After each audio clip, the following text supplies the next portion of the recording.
they were able to get rid of Kemba Walker. We were able to get rid of Kemba Walker, and that feels, like, hey, we paid the price, we got rid of that we dumped that salary, and it's basically making space, cap space for a player in the offseason. And it's like, okay, awesome, awesome. Are you sure that you're actually going to get your guy? Because I've seen this before. Yeah. Like, this sounds all too familiar. As a matter of fact, I think I've seen it like several times.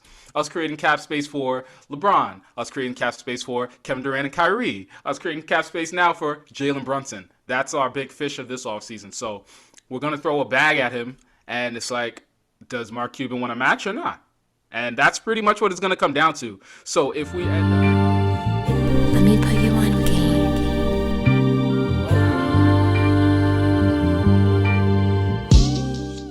How are you feeling about the draft overall? I know we did a mock draft.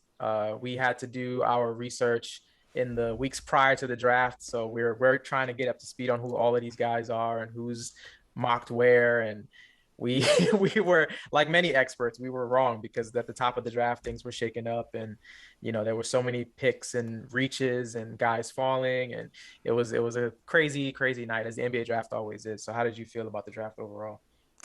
I mean, we got so many things wrong. We got so much wrong. Yeah, That's how I'm feeling.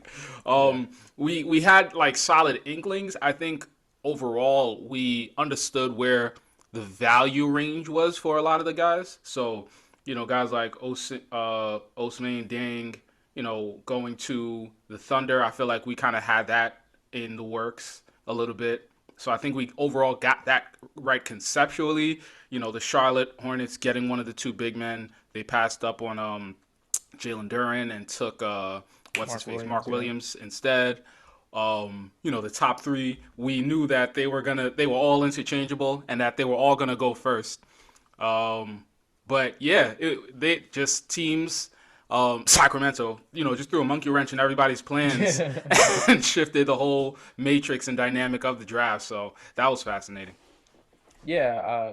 I think it's kind of showing us that for the most part, mock drafts don't mean anything. That's kind of why I don't want us to do like draft grades, Mm, because a lot of times those draft grades are kind of just based around where people think prospects are going to go as far as their range and where they actually went. So if you have a guy that was mocked to go, eighth, and you take him fifth, people are going to be like, that's a C. If you get a guy at 11 that was mocked to be number seven, then you're like, oh, that's a steal, that's an A. So it's a very simplified way of looking at prospects. So I think it's a little bit different to look at it, in the way that we're going to look at it, with winners and losers that a lot of people go with. But even with the top picks in the draft, I think if you're Orlando, if Paolo's your guy, he's your guy. I mean, who cares if he's projected to go to the Rockets at 3? If you want to pick him, pick him. You know, yeah, because I think that a lot of people had him as the third best prospect. But realistically, if you think he's number one, which a lot of people do, a lot of people like Paolo as the best pick in the draft, then you might as well just take him. So kudos to the GMs for not being a little scared as far as going with whatever their picks were going and forward. yeah, It was the that. Go yeah, ahead. no, because the Magic they have a solid track record of first overall picks between Dwight Howard and Shaquille O'Neal. So hopefully they swing that luck again. Actually, also in Penny Hardaway, you know, because they ended up flipping Chris Webber into Penny Hardaway. So yeah, I think that they have a lot to look forward to. Yeah, for sure. I think all three of those teams got a good fit. I think either three of those players all fit all three of those teams, so they were really interchangeable at the top. The draft started at 4, of course, with Sacramento. I think that the news it was Jaden Ivey didn't want to go there. He didn't work out with them. They didn't get his Yeah. medicals. There was no communication. So he was in his own way. He was basically just like, "Don't draft me." So I think they kind of had to scramble. But we'll get into the proceedings. Let's get into winners and losers. Let's start with the winners. Let's start positive. Who was your Okay. first winner of the NBA draft? I think low key the Rockets getting Jabari Smith at 3. We knew that the Rockets basically were had their hands tied as to who they were going to end up getting, so they had to be happy with whatever they got, basically, because we knew that either Holmgren, Jabari, or Paolo was going to be available to them, depending on how the first two teams set themselves up.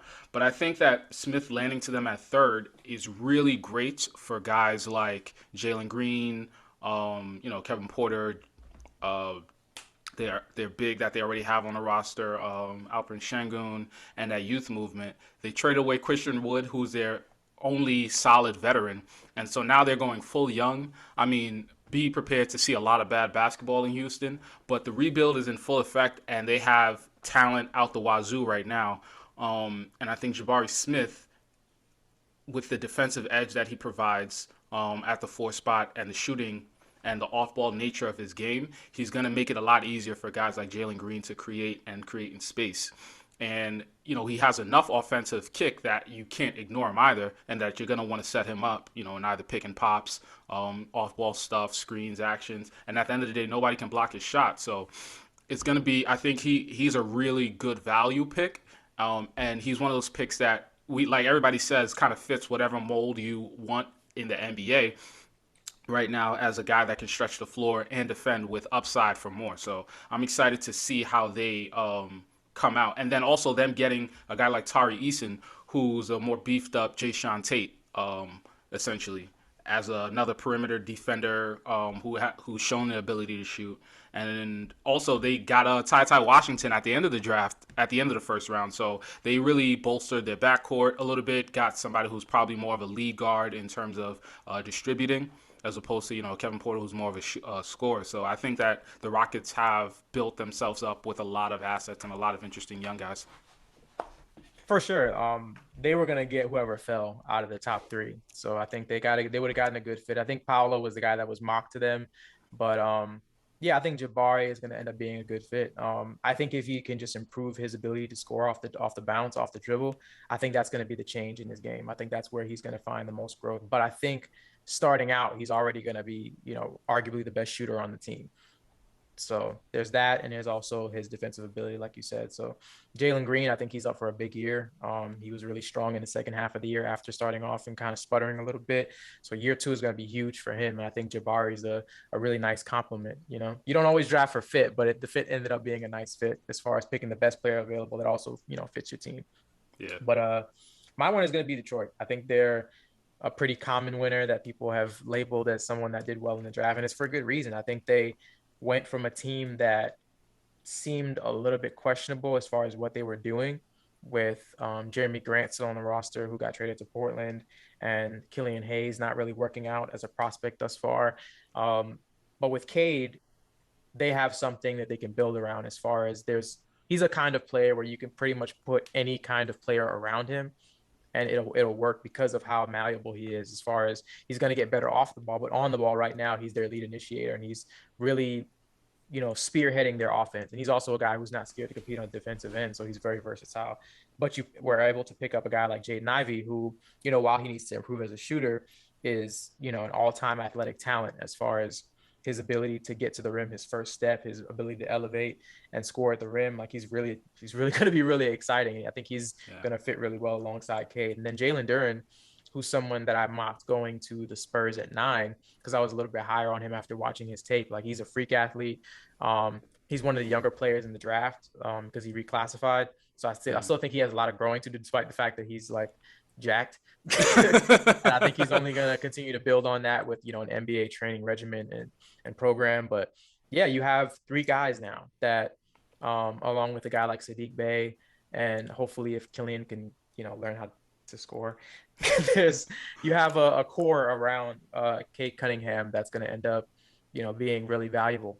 They're one of the better young cores in the league, because Detroit, despite their record, they were a team last year, especially in the second half of the year, that teams really didn't want to see on, any given night. They were the young upstarts that kind of were catching teams sleeping if they weren't coming into Detroit correct. So yeah, Sadiq Bey would drop 50 on you at any, Any night, yeah. So you got that, and I think you add that spirit and that, that culture that they're building down there, plus the added talent. I think Detroit's in a really good place in the East.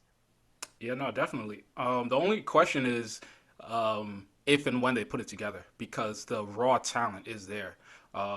Cade now has 2 lob threats between Jaden Ivey, and Jalen Duran. So I think that they have a lot to be excited for in the Motor City, and I really can't wait to see how fast they play. also a year with Cade, being healthy finally to see what kind of numbers and impact he can have once he has more talent, more reliable guys on his team, and he can be himself more available. So I'm excited to see that. For sure, for sure. Who do you have as your second winner? I got the Thunder. I think that they got two more youngsters with a mountain of upside. When you draft this much in the lottery, someone's got to pop. You know what I mean? Yeah, Like they you had got all all them those. picks. You got all them picks. You think about how they got when they were the Sonics slash moved to Oklahoma City, and they just started piling up on assets between Serge Ibaka, Russell Westbrook, Jeff Green, and then of course Kevin Durant. They knew that hey, somebody here who's a lottery pick is going to work out well. And it ended up being Durant. He ended up being a superstar. And you hope that between Shea Gilgis Alexander, Josh Giddey, Osman Dang now, Chet Holmgren, Jalen maybe even Williams, Jalen Williams, maybe even Lou Dort. You never know. Might turn out to Alexei be Pokusevsky. Poku. Yeah, I can say that right now. One of these guys has to pop. I just hope. I just hope that their player development program is strong enough and that they have some kind of veteran presence that can really hone and rein in these youngsters because I don't know what the nightlife is at Oklahoma City, but I don't think there's too much to do. At the same time, you want to make sure that all these guys who basically all need playing time and need a chance to feel out the game will be able to adjust and learn the game of basketball. And when your best guy, as well as probably one of your oldest players on the team, and Shea Gilgis Alexander, is kind of leading the way, he's young himself and he wants to start winning now. So, he's in the middle of that super max extension or that max extension, and he probably is tired of being shut down in the middle of the season to start tanking. So it'll be interesting to see how that unfolds. But they have a lot of youngsters and they have talent out the butt right now. So Yeah, definitely. Yeah, I really like Chet as a fit there. I think Chet and OKC just kind of go together, especially aesthetically. I think they really really fit. They've got a good backcourt already. I don't know if Shea's going to fit their timeline because I think that he's a little bit older than the rest of their players. I don't think he's too old to fit with what they have going, but I don't know how long he's going to want to suffer, season-ending injuries so that they can tank for the rest of the year. So I think he's going to want to play for a winning team sooner rather than later. So we'll see yeah, how that goes. But yeah, Chet is really interesting. I think he's going to be a rim protector from day one, which is something that they sorely need. He's also going to be really versatile as far as his ability to score and all of the really odd, funky ways that Chet scores. So it's going to be really interesting. I like Jalen Williams a lot as well. I think he's a really good off the dribble creator for them. He's a really good passer, especially for a guy his size. He's also a good scorer. So it's going to be interesting to see if he gets time and how that's going to go. But they have one of the more uh, lengthy and interesting rosters in the league. So it's going to be fun. But yeah, speaking of length, my winner is going to be wings because it's like Kevin Durant tweeted. It's a after the Bulls drafted Dalen Terry. It's a wings league because a lot of these guys are playing that position that are getting drafted. I think I was looking at it. 7 out of the top 10 players could be classified as wings. hmm, Um, I guess gone are the days where you're seeing these. Not gone are the days, but in terms of this draft, there weren't too many scoring guards or lead guards at the top or just traditional bigs. Like it was all just guys that are you know anywhere from 6'6" to 6'10", 6'11" that can handle the ball and score and do all of the things that guards can do, but they're in these huge jumbo sized bodies. So it's really interesting. Paolo is 6'10", 250, but in many ways, he plays like a wing. You got Chet, um, Jabari, of course, Keegan Murray. I think Benedict Mathurin, by Casey. Kevin O'Connor is classified as a wing. Shaden Sharp, Dyson Daniels is like 6'5".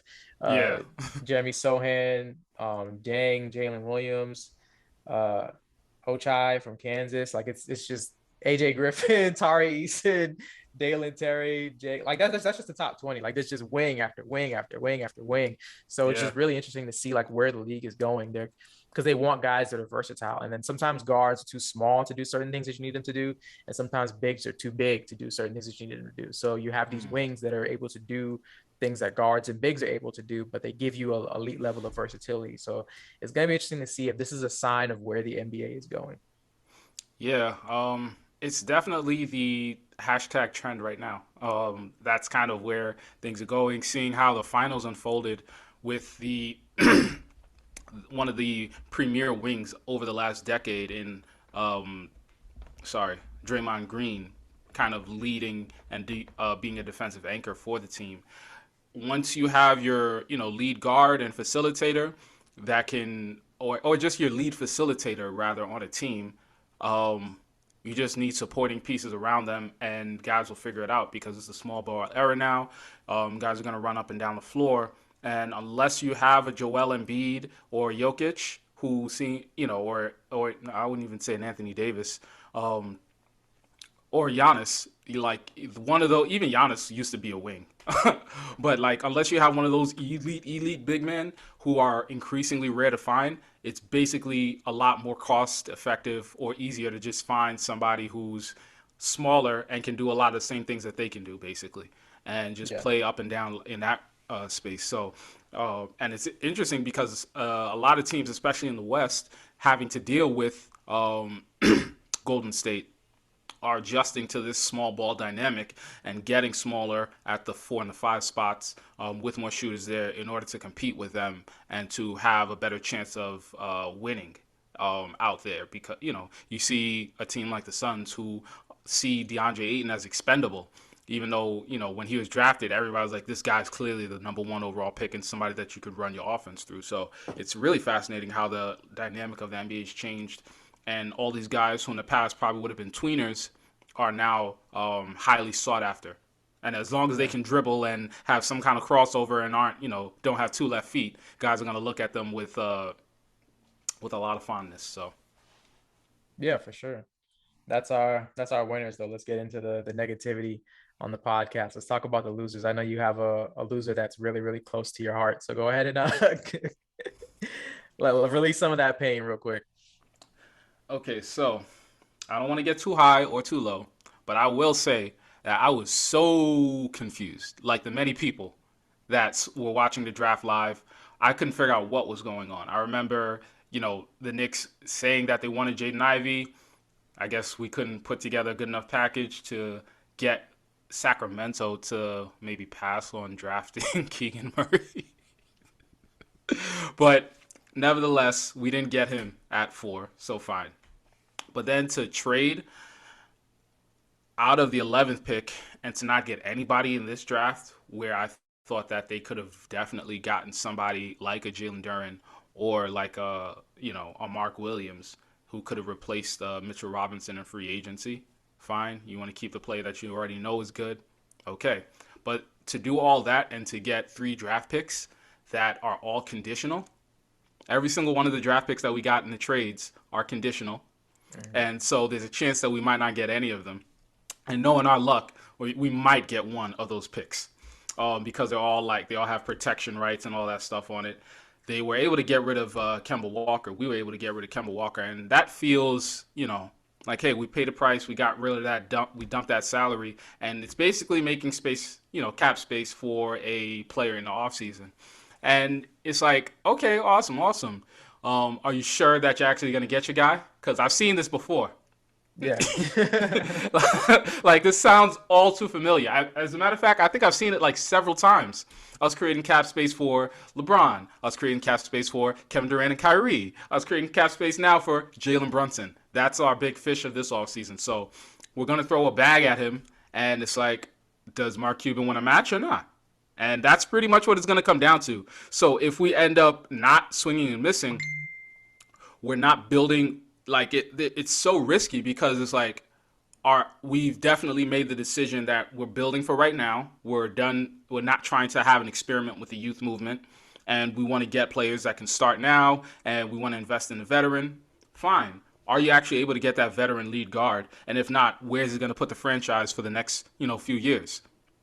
A pick in 2025 isn't worth jack ish right now. So I'm hesitant to call them a full loser, but at this moment, it's smelling like a loser. You know what I mean? Like Yeah. it's this close. So we're waiting for somebody to sign on the dotted line, and that's never a guarantee. Yeah, I hear you. I'm a tentative loser on the Knicks because it just kind of feels like it's kind of the Knicks brand. It's kind of forsaking building a team in the way that the Detroits and the Orlandos of the world are building a team and just kind of going for the gusto again.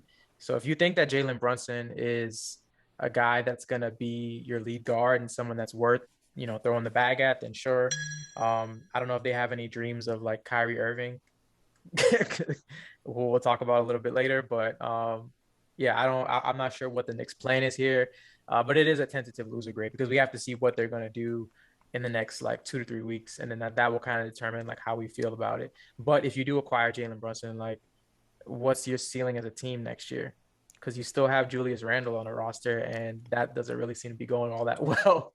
His relationship with the fans is not great at the moment.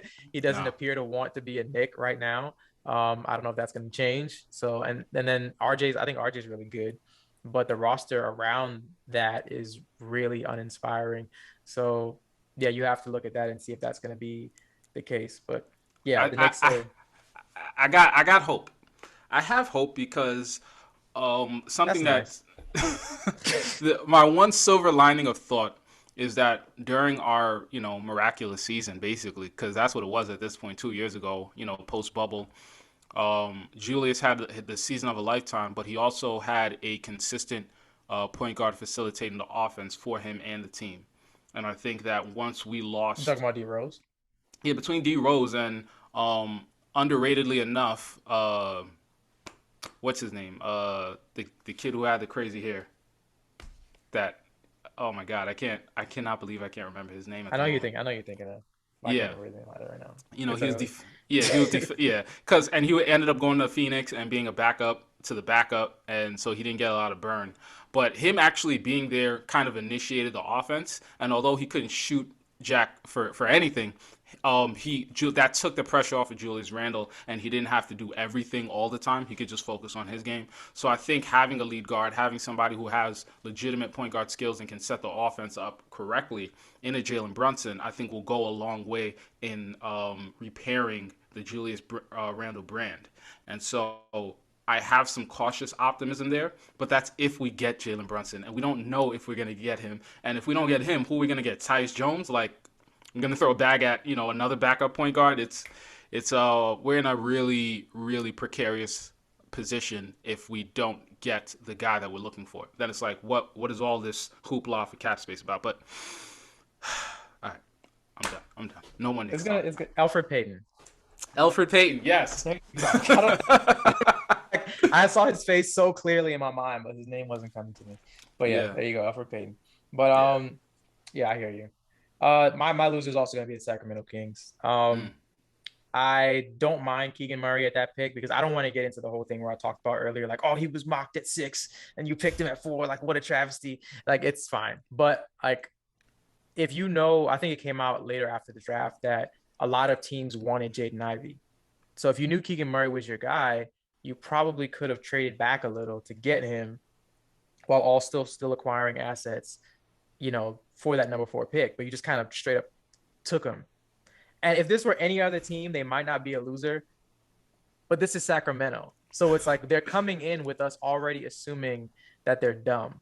So it's just like we already have this shadow of doubt over whatever move they make, and the move itself just kind of seems a little bit like odd because Jaden Ivey didn't want to go there. So it's like if you have probably, let's say, 3 to 4 teams looking to move up to get him, the Knicks being one, the obviously Detroit being one because they actually picked him. So it's like you could have gotten something like, I don't know, take a shot at Killian Hayes, whatever you want to, like, whatever you want to do, like, just acquire something because you're just picking him straight up and you're not getting anything as a result because Keegan Murray was going to be available if you traded back some. So that was my question because that Sacramento also as a team, like, the whole playoff mandate thing is stupid. Like, just to mandate that the team that's not ready to make the playoffs is going to make the playoffs. So maybe that has some influence on their pick because Keegan Murray is he isn't an underclassman, so he has some more experience. So maybe they just wanted a guy that might be more NBA ready. I mean, who knows? But I don't know. I have very little faith in Sacramento because they're just trying for the play-in, and I don't know if that's really a good place for them. But it's Sacramento, so they haven't made the playoffs in 15 years for a reason. So it's going to continue. Yeah. Yeah, no, and that's a real problem for this Sacramento team, and their organization and their leadership. Like literally, they could have made some kind of move for to just switch one pick. If they just would have bluffed and said to Detroit, "Yeah, we're gonna draft Jaden Ivey. What you got for us?" God knows what they could have been able to haul. They didn't even have to Um, bluff. They could have just drafted him yeah, and then traded him. They could have had him at 4 and then traded him for something else. yeah, that simple, because somebody would have picked up Keegan Murray. They could have, traded with that team. But you know what? If that's their guy, that's their guy. That's Who their knows? guy. We might be I mean, saying in like 3-4 years that Keegan Murray is the best player this draft, and Sacramento was the only team that could see it. yeah, you're joking, but it might be it might be true. I mean, who knows? Yeah. Yeah. All right. So for my next loser, I got Portland. And I say Portland because I really don't know what this franchise is doing anymore. They got rid of CJ McCollum to create more cap flexibility and to move some pieces around Dame, to make them a more win now team. So, picking up guys like Josh Hart, who's played well, having the ascension of guys like Anthony Simons, from a backup point guard to somebody who's basically putting up all star numbers, on the latter half of the season. I had a lot of hope for them, but now with them drafting Shaden Sharp, who by most standards is a project player, he didn't play last year at all. And you see the twitchiness, you see the bounce, you see the shot creation and making ability. Another wing essentially at 6'5". Uh, he's still a developmental project, and it's still going to take time to get him acclimated to the NBA game. And so, is this on Dame's? Is this in his best interest? Is this on his? Um, is this the developmental track that you want to put around him? And how's that going to affect his desire to want to be there going forward? To know that there's another project, that there's still guys that they have to work and figure out what they're going to do with. Them potentially losing a Yusuf Nurkic coming up in this offseason and free agency. He's a solid player, but he's not really like a playoff defining player or a championship caliber player. So do you continue to run it back with him, or do you go completely young? Is that in Dame's timeline is essentially what I'm asking. And I'm not sure what the Trailblazers are going to do with Shaden Sharp. Maybe it's like a Kaminga last year. This guy fell into our lap. He's amazing and explosive, and we just can't not pass up on him. At the same time, is he going to actually impact winning and put this franchise in a position to make Dame happy in for the foreseeable future? I think that Western Conference finals berth a few years ago was kind of an anomaly, and that wasn't a that was basically their ceiling. So now that they have to reset, is Dame going to be happy and satisfied with that? I don't know. Yeah, I mean, allegedly he liked Shaden Sharp a lot, so I don't know if that's part of the reason that they drafted him. I can't have a negative or positive opinion about Shaden Sharp because we just don't know. The tape we have is from high school, so I mean, we'll have to see what he looks like in summer league and going forward. But he has all the potential in the world. People say he could be the best player in this draft. Thanks for checking out this segment of the Put You On Game podcast, where we discuss everything from hoops to hi hats. Give us your thoughts on the video in the comment section, and you can also find the full podcast in the link in the description below. Don't forget to like, share, and subscribe for more content.